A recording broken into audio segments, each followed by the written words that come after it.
আপনার সাজা কতদিন বাকি? 2 বছর 5 মাস। আপনার অপরাধ কি ছিল? ফোন করছি। উনি ওনার ছেলের বউ খুনের সাথে জড়িত।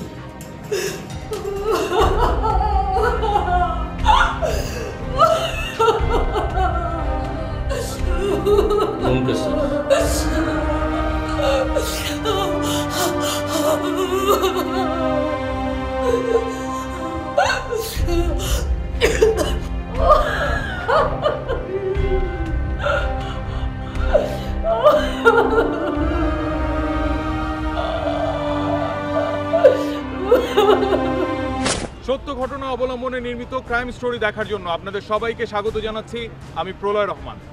মানবিক মূল্যবোধের অভাবের কারণে এবং দায়িত্ব জ্ঞানহীনতার কারণে মানুষকে কতটা সমস্যার সম্মুখীন হতে হয় তারই এক দগদগে দৃষ্টান্ত তুলে ধরা হবে আমাদের আজকের ক্রাইম স্টোরিতে। 10 নভেম্বর 2013 জামালপুর জেলে কয়েকদিনের ব্যবধানে দুজন কয়েদি অসুস্থ হয়ে পড়লে জেলা police super Nazrul Islam jail পরিদর্শনে যান এবং সেখানেই আলাপ হয় হত্যা ও গুম কেসের যাবজ্জীবনের আসামি সজনী আক্তারের সাথে।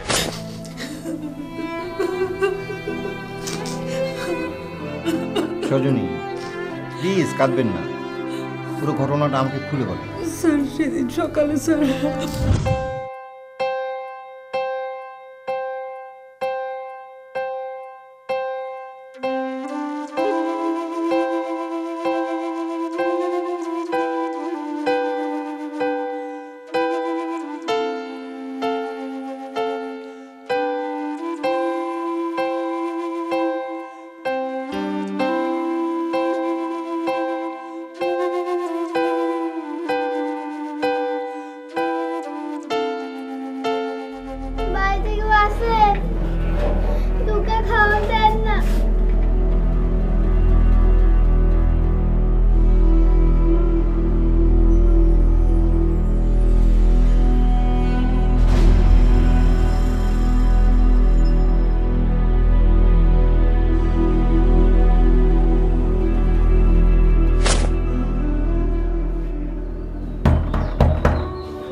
আয় ভেতরে আয়।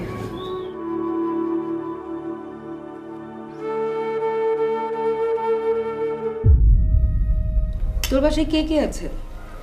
আব্বাস মানি আছে, বললি না যে? ফাতমা ও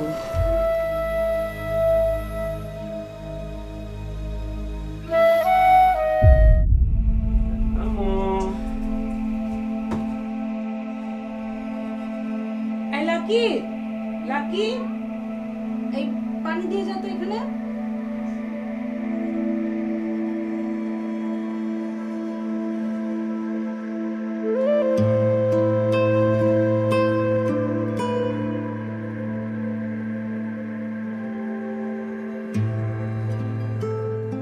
ও লাকি সকালবেলা বাসায় আসলো, আমাদের বাসায় কাজ করার জন্য রেখে দিলাম।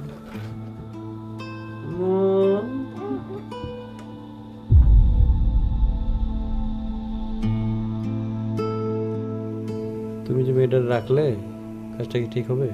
গরিব মানুষের মেয়ে, আর হতো রাস্তা রাস্তায় ঘুরে বেড়ায় ভিক্ষা করে, তার চেয়ে আমাদের বাসায় কাজ করলো, খারাপ কি? না ওইটা বলতেছি না, বলতেছি ওকে যদি তুমি মানুষ করতে পারো, বিয়ে সাথে দিতে পারো, তাহলে রাখো, আর নাহলে বিদে করে দাও। তুমি টেনশন করো না তো, আমারও ওরকমই প্ল্যান। দেখো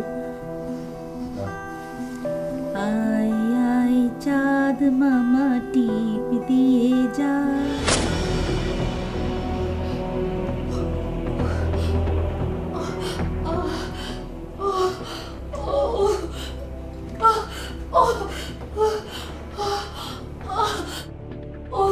কি চাই কি চাই? সিজারের ওই পেটটা আমার বেড়েছে। শোনো এই সপ্তাহে বেতন পাইলেই আবার যাবো তুমি নিয়ে যাবো।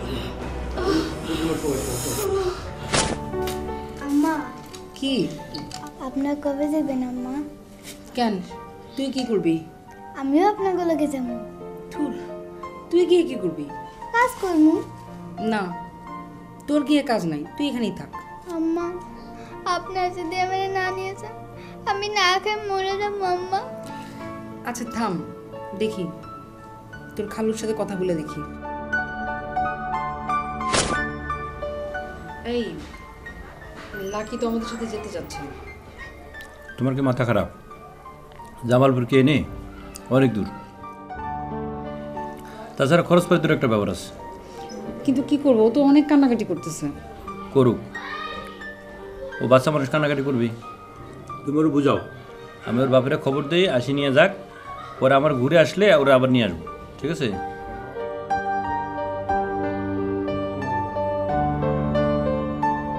আচ্ছা, লাকি তো আমাদের সাথে জামালপুর যাইতে চাইতেছে।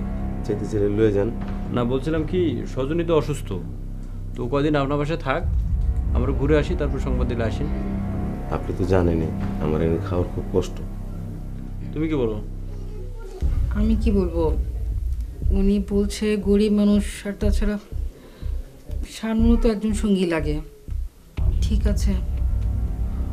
আচ্ছা ঠিক আছে, আমরা নিয়ে যাই, আসার পরে সংবাদ দিলে আবার চলে আসেন। হ্যাঁ, আসসালামু আলাইকুম।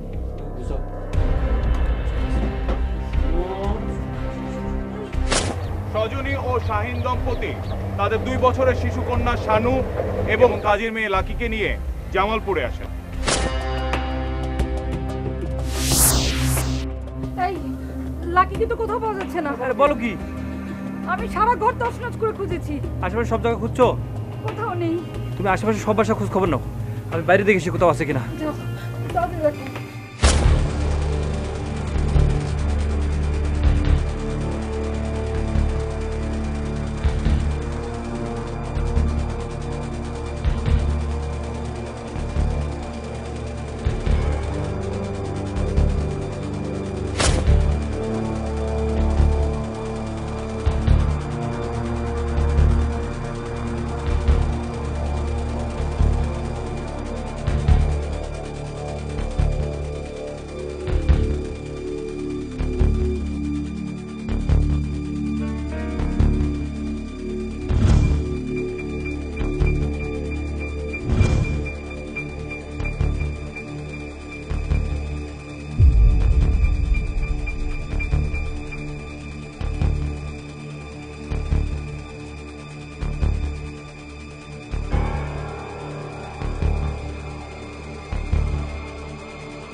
শোনো, ভাবতেছি থানায় যে একটা জিডি করে আসি।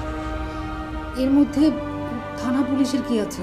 তুমি বুঝবা না, এই সময় একটা জিডি করে থাকলে সব দিক থেকে সেফ থাকা যাবে। ঠিক আছে, যাও।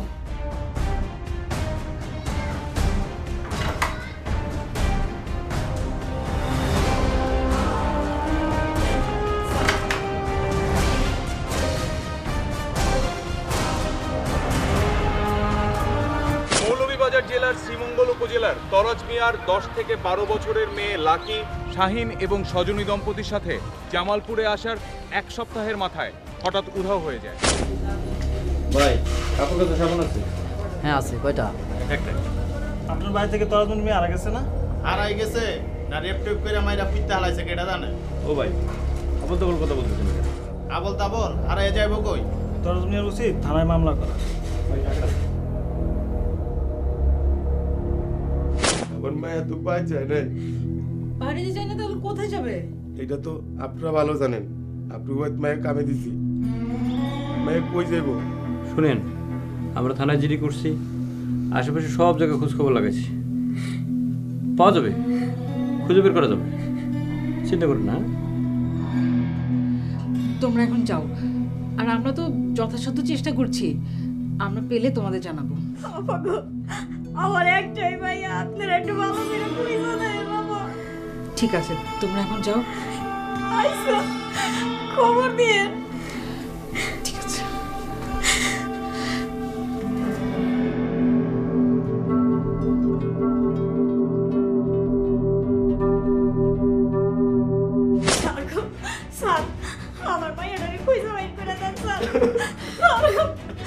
আপনি দুটো পায়ে ধরি স্যার আমার মায়ের কই যাবি কোন আচ্ছা দেখেন একটা জিডি হয়েছে, আপনারা এসে বললেই তো আর আমি কেস নিতে পারি না।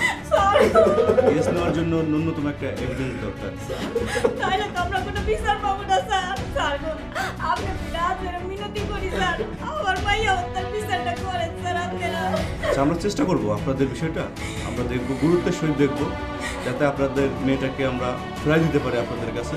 একটা কিছু করেন স্যার, একটা কিছু করেন স্যার, আমি বিচার চাই স্যার, আমি বিচার চাই।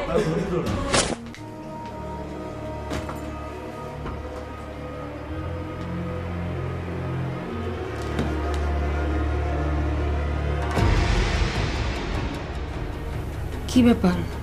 লাকির বাপ থানায় গেছিল মামলা করার জন্য। এখন তাহলে কি হবে? শোনো, এই বাসায় থাকা ঠিক হবে না, তুমি গুজরাজ করে নাও, আজকে বাসা ছাড়তে হবে। ঠিক আছে, তুমি যে ভালো মনে করো। মামা নাকি কই? উফ, থাম তো।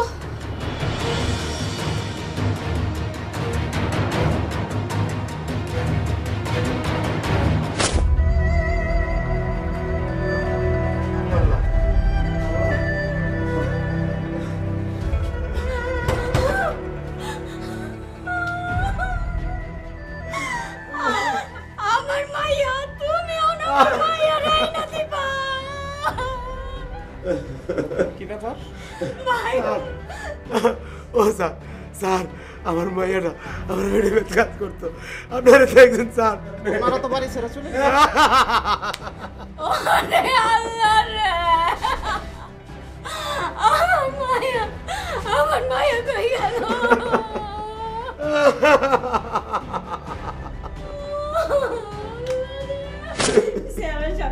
আপনি দিনে পায়ে ধরে আপনি আমার মায়াটারে খুঁজে বাইর করে দেন। কি মুশকিল! আরে ওঠো, ওঠো তো। আমি তো কামে দিবার চাই না, আর বাজানে কইলো কয়দিন কাম করুক এরপর নিয়ে আউনে, আমার তো খবরই নাই। যার বাসায় তোমার মাইয়াকে কামে দিছিলা সে কোথায় চাকরি করে? এটা তো কইতে পারবো চেয়ারম্যান সাহেব। এটা কইতে পারি না চেয়ারম্যান সাহেব, আল্লাহ দি কথা। যার বাসায় তোমার মাইয়ারে কামে লাগাইছো তার খোঁজ খবর নিবা না? এত তো পাবি নাই চেয়ারম্যান সাহেব। অন্ত শহর ছেড়ে ভাগছে, যাও খোঁজো। একটা কিছু করে চেয়ারম্যান সাহেব।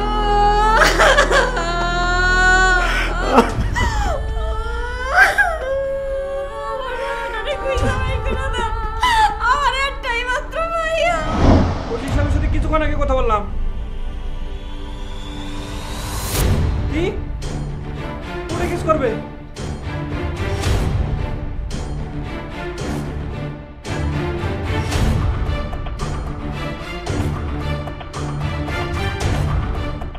লাকি নিখোঁজ হওয়ার পর লাকির বাবা তরাজ মিয়া স্থানীয় থানা পুলিশ এবং নেতাদের বাড়িতে যাওয়া আসা করতে থাকেন, কিন্তু শ্রীমঙ্গল থানা লাকির বাবার কেসটি গ্রহণ করেন না।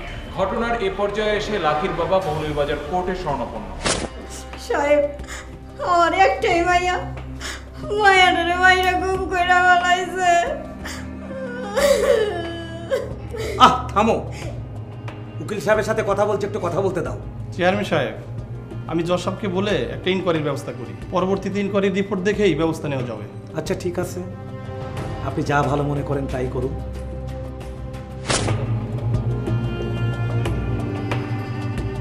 কত আছে? গুনে দেখো। এখানে তো মাত্র 4000, আরো 7000 টাকা লাগবে। কি বলো?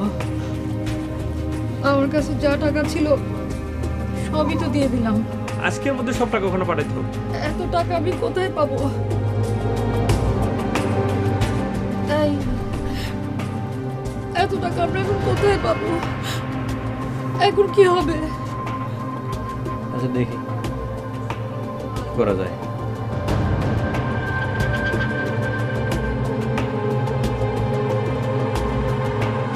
আপনি মেয়েটির লাকিদের বাড়ি গিয়েছেন? স্যার আমি নিজে যাইনি, তবে খোঁজ নিয়েছি। আচ্ছা, ওই মেয়েটি সম্পর্কে আমাকে বিস্তারিত বলেন তো।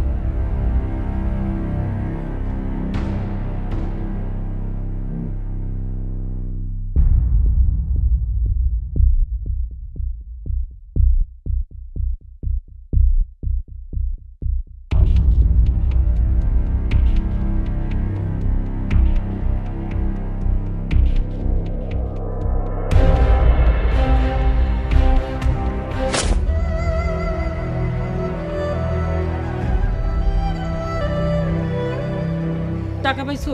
টাকা তো গাছে ধরে, প্রতিদিন মানুষ তোমাকে টাকা হলা দিব। সমস্যা হলে সমস্যার সমাধান করবা না? যত সমস্যা তুমি। কি দরকার ছিল লাকির কাজের মেয়ে নেওয়ার?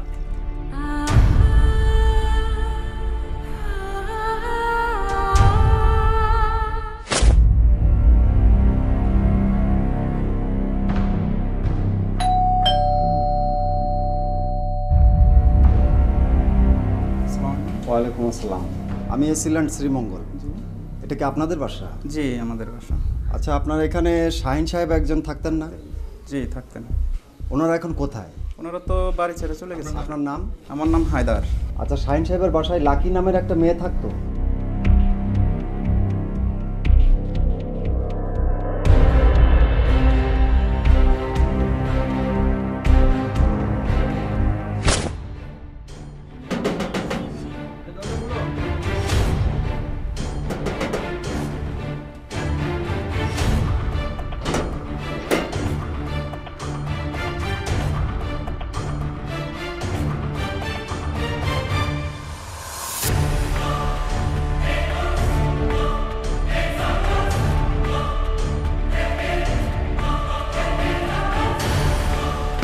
শোনো, এই ছিলেন আজকে তদন্তের উপর জমা দিয়ে দিছে। তাহলে মৌলভীবাজারের এসিল্যান্ড 2004 সালের নভেম্বর মাসে একটি তদন্ত রিপোর্ট জমা দেন এবং তার তদন্ত রিপোর্টের ভিত্তিতেই জামালপুরের বাসিন্দা শাহিন মিয়া ও সজনী আক্তারকে প্রধান আসামি করে লাকি গুম ও হত্যার মামলা গ্রহণ করে মৌলভীবাজার কোর্ট।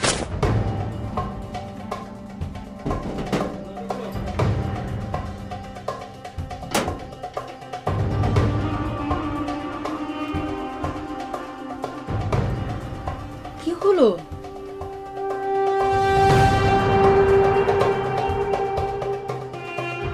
আর পারি না, এ ব্যাপার কতদিন পালাই পালাই বেড়াবো বলো? তাহলে কি জেলখানে পৌঁছে পারবো? আর আমরা চলে গেলে আমাদের শানুর কি হবে? আজকে জামালপুর গ্রামের বাড়িতে পুলিশ গেছে। কি বলো? পোড়া বকিটা একদম জীবনটা ছারখার করে দিল। গুজরাট করছো সব? নাও চলো চলো।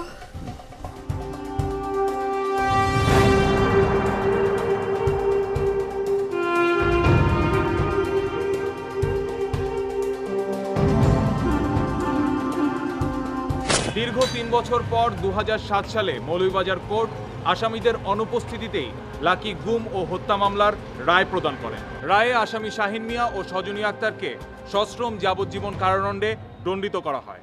2008 থেকে 2013 এই দীর্ঘ সময়েও লাকি হত্যা এবং গুমের আসামি শাহিন মিয়া ও সজনী আক্তারকে গ্রেপ্তার করতে পারে না পুলিশ। ঠিক সে সময় জামালপুরে বদলি হয়ে আসেন পুলিশ সুপার নজরুল ইসলাম। আমার জেলায় কোনো কাজ পেন্ডিং থাকুক আমি চাই না। আপনি তো সদর থানার ওসি। Yes sir. এটা 2008 সালের গ্রেপ্তারি পরোয়ানা। আসামি কি গ্রেপ্তার হয়েছে? স্যার আসামি এখানে থাকেন। সোর্স পানি নিয়ে যান, আরও সোর্স লাগে। 3 মাসের মধ্যে আমি আসামি গ্রেপ্তার দেখতে চাই। Yes sir.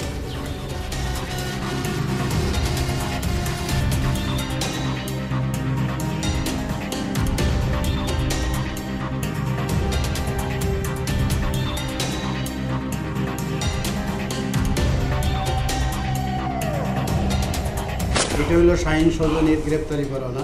আজকের মধ্যে ওদেরকে গ্রেপ্তার দেখতে চাই।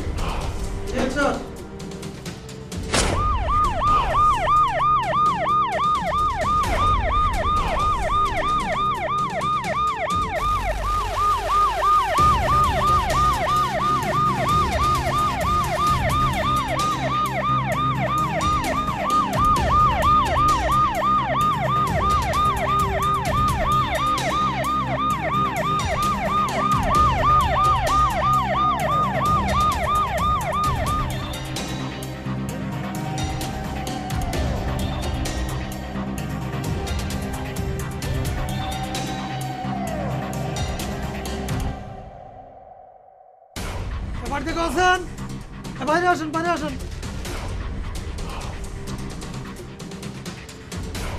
আসসালামু আলাইকুম। নাকি শাইনের বাড়ি? জি। ওনারা কোথায়? বলতে পারবো না। শাইন আপনার কে হয়? চাচাতো ভাই। ঠিক আছে, ওনারা আসলে আমাদেরকে সংবাদ দিবেন। আর যদি না দেন আপনাকেই ধরে নিয়ে যাব, কথাটা মনে রাখবেন।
সজনের কেসের ফাইলটা আপনার কাছে আছে তো? জি স্যার আছে। আপনি কেস নাম্বারটা আমাকে একটু দেন। Okay sir. আপনি একটু নোট করেন। Yes sir.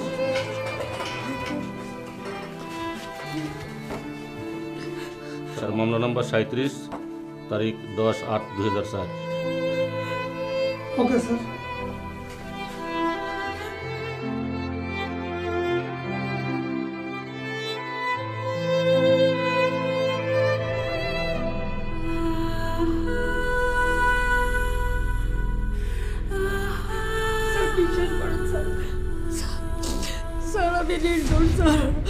স্যার আমরা দুজনে নিরপরাধ স্যার, আমাদের কোনো দোষ নেই স্যার। স্যার লাকির বয়সে আমার একটা মেয়ে আছে স্যার। স্যার আপনি পারেন আমাদের এই সমস্যা থেকে উদ্ধার করতে স্যার।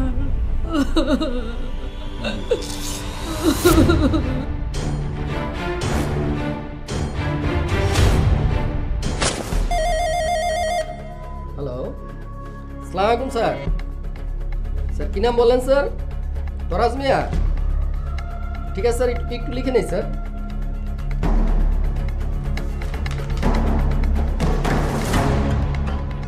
তরাজ মিয়া স্যার, মেয়ের নাম লাকি, গ্রাম স্যার। ওকে স্যার, ঠিক আছে স্যার। আসসালামু আলাইকুম স্যার।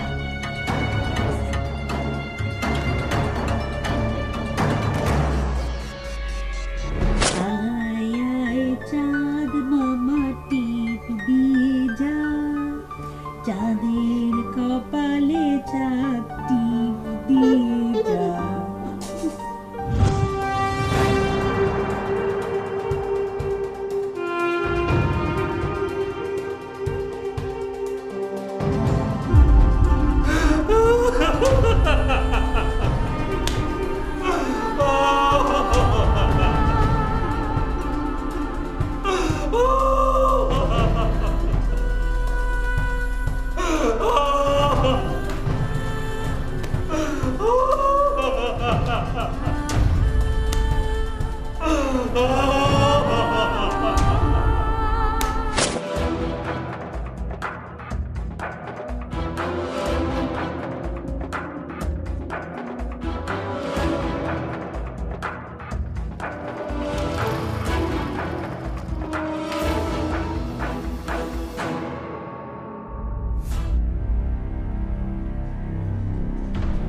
বাড়িতে কে আছেন?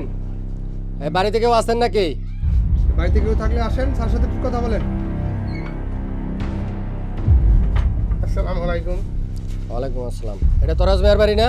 না স্যার, এটাই তরাজ মিয়ার বাড়ি স্যার। ওনারা বাড়ি বিক্রি করে চলে গেছে স্যার। কি স্যার? এটা আমরা কিনছি। কোথায় গেছে তরাজ মিয়া? বাহুবল গেছে স্যার। বাহুবলের কোথায়? তা তো জানি না স্যার। এই সত্যি করে বলো, তোমার কোনো সমস্যা নেই? স্যার আমি যা জানি তাই কইছি স্যার, আমার সমস্যা নেই। বাহুবল শহরে? না স্যার, শহরের আশেপাশেই থাকে, গ্রামের নাম বলতে পারবো না। ঠিক আছে।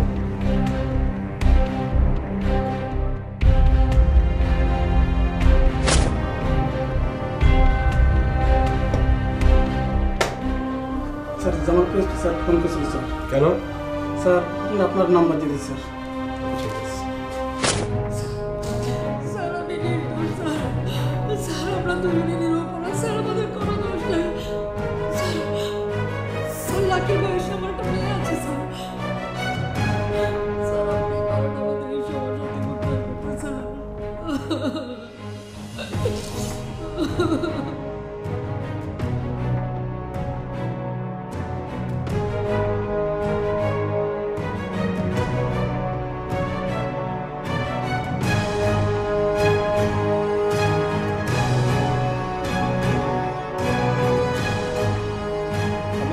জামালপুর। স্যার বাহুবল থানার ওসি বলছেন? জি স্যার।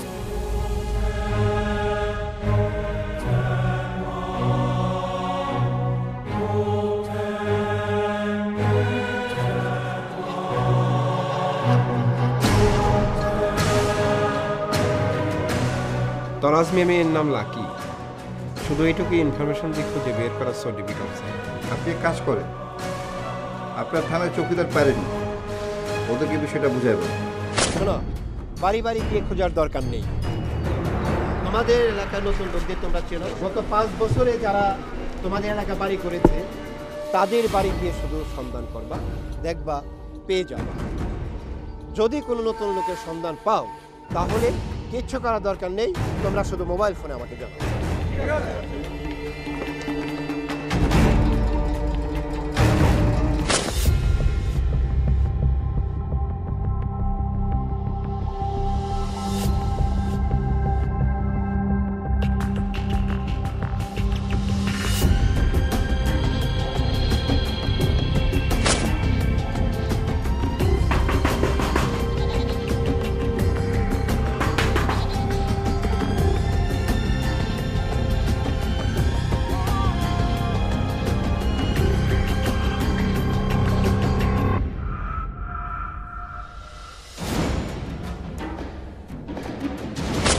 বাজারে ব্যাগটা দে তো মা, তুই বাজারে যাই।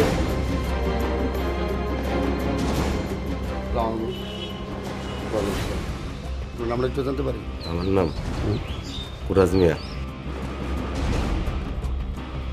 মেয়ের নাম? মেয়ের নাম লাকি। আচ্ছা, কি ব্যাপার? থানা থেকে বলছে এলাকা যারা নতুন বাড়ি করছে একটু খোঁজখবর নেওয়ার জন্য।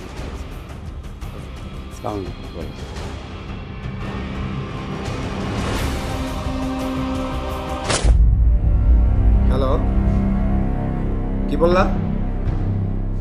ঠিক আছে, তুমি এখানে থাকো, আমি আসছি।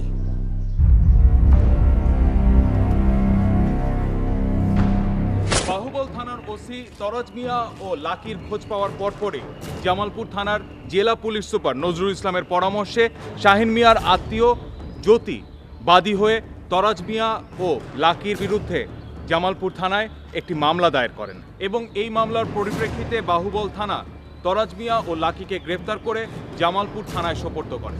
তরাজ মিয়া, তোমাদের জন্য দুজন নিরাপরাধ মানুষ শাস্তি পাচ্ছে, বিষয়টা খুবই অমানবিক। সবচেয়ে ভালো হয় কি জানো, তুমি যদি সত্যি সত্যি আমাদের কাছে সব কিছু খুলে বলো। আমার কি দোষ? কেস করছি, কেসের রায় হয়েছে।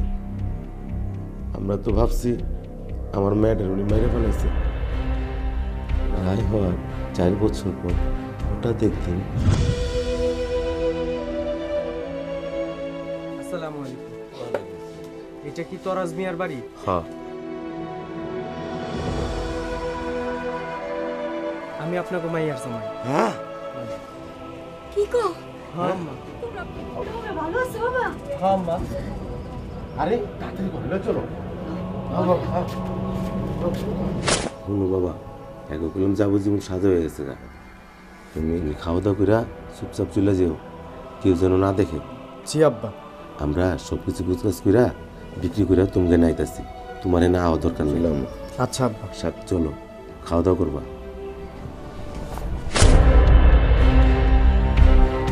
বলো। আমার স্যার সব সময় আব্বার কথা মনে পড়তো, খালি মনে হইতো আমার বাজান বুঝি না খাইয়া রয়েছে। বাড়ির কথা খুব মনে পড়তো। সেই দিন মারে করে বাদ দে না মা, আমারে আমি 3 দিন ধরে খাই না মা, আমার করে বাদ দে না মা, করে বাদ দে মা, দে না মা, করে বাদ দে খাই আমি, দে না মা, দে না রে মা, করে বাদ দে আমারে মা, আমি 3 দিন ধরে কিচ্ছু খাই না মা, কিচ্ছু খাই না মা, দে আমার করে বাদ দে মা, দে না মা, করে বাদ দে।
রাস্তা হারাই ফেলেছিলাম স্যার। বিশ্বাস করেন স্যার, আমি সত্যি রাস্তা হারাই ফেলেছিলাম। কোন পথ দিয়ে বাড়ি যাবো এটা চিন্তা ছিলাম না, আবার কোন পথ দিয়ে ওনাকে বাড়িতে ফিরে যাবো সেটাও স্যার চিন্তা ছিলাম না। তারপর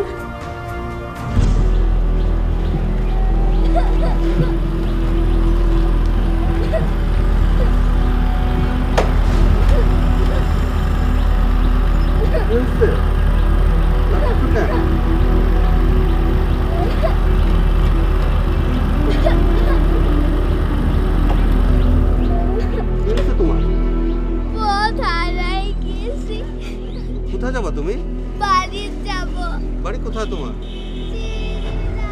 তুমি এখানে এলে কি হবে? আমি একটা বাড়িতে কাজ করতাম। ঠিক আছে, তুমি আমার সাথে মোটরসাইকেলে ওঠো।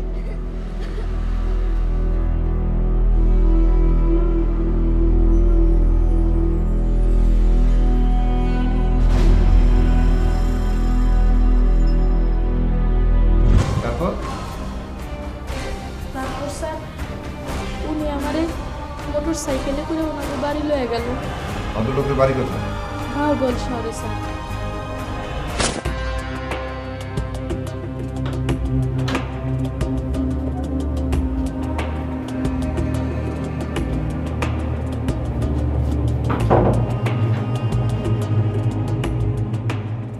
মেয়েটা কে?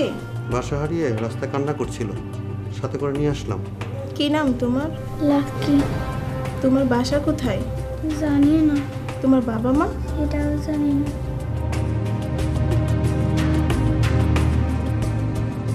দেখো কি করা যায়।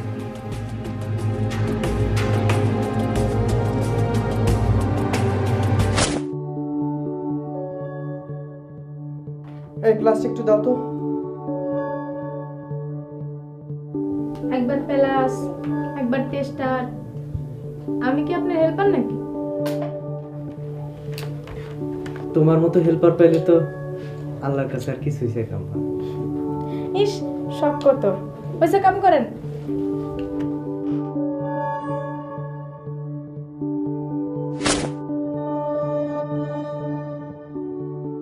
কিছু টাকা দাও তো।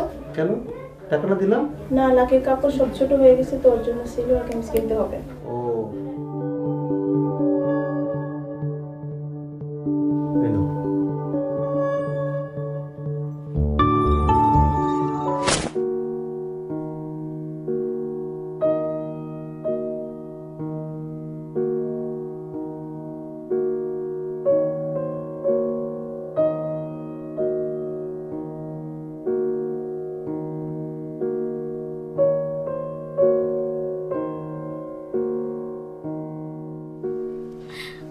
পিছনে পিছনে ঘুরানোর কাম কি? পিছনে পিছনে তো ঘুরবার চাই না, তোমারে ঘরে নিতে চাই। ইস, শখ কত। বুঝলা না, বুঝলা না তুমি। তাই এরকম পিছনে পিছনে না ঘুরা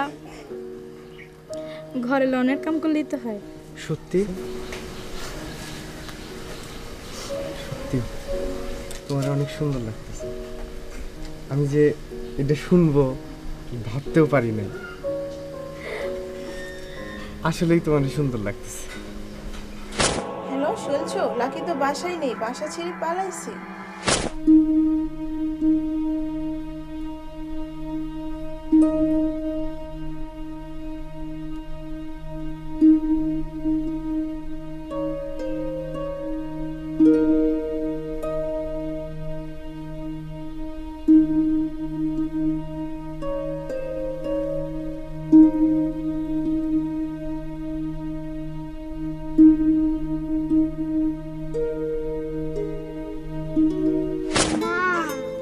কি হইছে? খাড়া। লাকি মা। আপা, আসো বাবা। ভালো আছো মা? বাবা, তোমার জন্য? আরে তোমার জন্য আমরা কার জন্য আনবো? তুমি আমার একটা মাত্র মেয়ে, তাই না মা? দাঁড়াও। হ্যাঁ হ্যাঁ হ্যাঁ, চলো মা।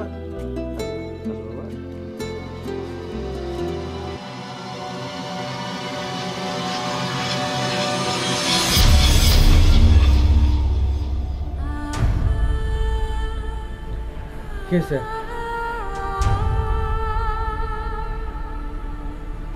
কি হয়েছে তোমার? কিছু হয় নাই। কাঁদতেছো কেন তুমি? স্যার তুমি খাও। না না, খাওন ডালো তো।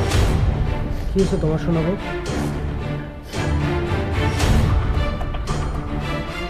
আমার কথা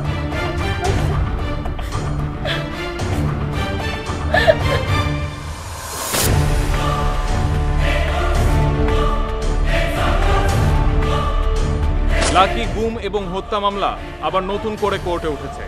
ছাড়া পেয়ে গেছে শাহিন সজনী দম্পতি।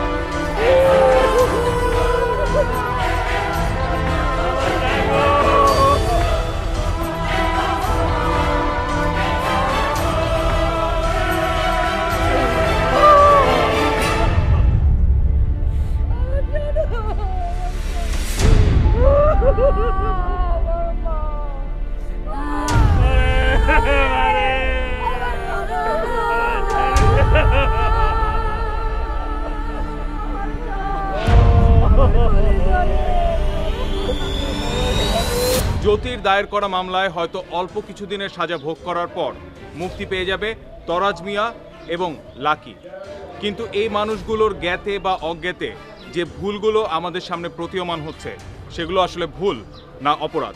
শাহিন সজনী দম্পতি তাদের কাজের মেয়ে হারিয়ে যাওয়ার পর শুধুমাত্র থানায় একটি সাধারণ ডায়েরি করেই তাদের দায়িত্ব শেষ করতে পারেন না। তাদের দায়িত্ব ছিল যতক্ষণ পর্যন্ত লাকিকে খুঁজে পাওয়া না যাচ্ছে ততক্ষণ পর্যন্ত খোঁজ চালিয়ে যাওয়া, কারণ 10 বছরের এই শিশুটি তাদের কাছে ছিল একটি আমানত স্বরূপ। অন্যদিকে লাকির বাবার দায়ের করা মামলাকে আইনিভাবে মোকাবেলা না করে শাহিন সজনী দম্পতি পালিয়ে বেরিয়েছেন।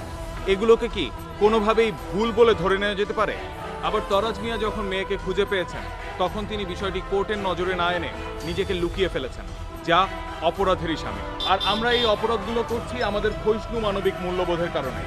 আমরা কি আরেকটু মানবিক হতে পারি না এই অপরাধগুলো নির্মূল করার জন্য? সজনীর সাথে যখন আমার কথা হয় তখন সজনীর জাস্ট আমি তাকে নামটা জিজ্ঞেস করার পরে আমি তাকে জিজ্ঞেস করলাম যে আপনি কেন আপনি সাজাপ্রাপ্ত হয়েছেন, তখন সে হাওমাও করে কেঁদে ফেলে এবং কেঁদে ফেলে সে আমাকে বললো যে আমি আসলে কোনো অপরাধ করিনি, আমি নিরপরাধী, বিনা দোষে আমি এখানে যাবজ্জীবন সাজাপ্রাপ্ত হয়েছি। আমার মানে মেয়েটাকে আমি রাখলাম, আমার বাড়ি আলি আমাকে রেখে দিল। মেয়েটাকে রাখার পরে ওইখানে 7 দিন ছিলাম। অসুস্থতার কারণে মানে ওইখান থেকে আমার জামালপুরে আসতে হয়েছে। আসলে পরে আমি যখন আসবো তখনই মানে মেয়েটা আমার পিছু নিচ্ছে যে আন্টি আপনার সাথে আমিও যাবো।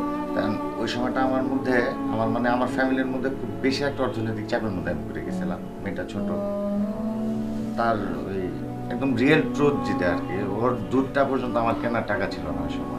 ছিলাম বাবু মাকে ছাড়া 7 মাস। আমি একা একা কান্না করছি, রাত্রে ঘুমাইছি, আব্বু আম্মুর কথা মনে করছে, আমার কান্না আসছে। 2 বালিশ মুখে চাপা দিয়ে ধরে পরে কান্না করছি। আব্বু আম্মুর জন্য আমার খারাপ লাগছে। পরে যেদিন আব্বু আম্মু বেরোবে ওই দিন আমি অনেক খুশি হয়েছি।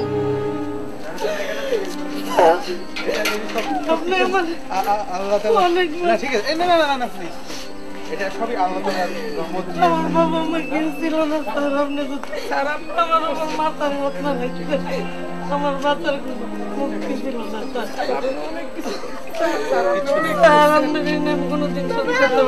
স্যার।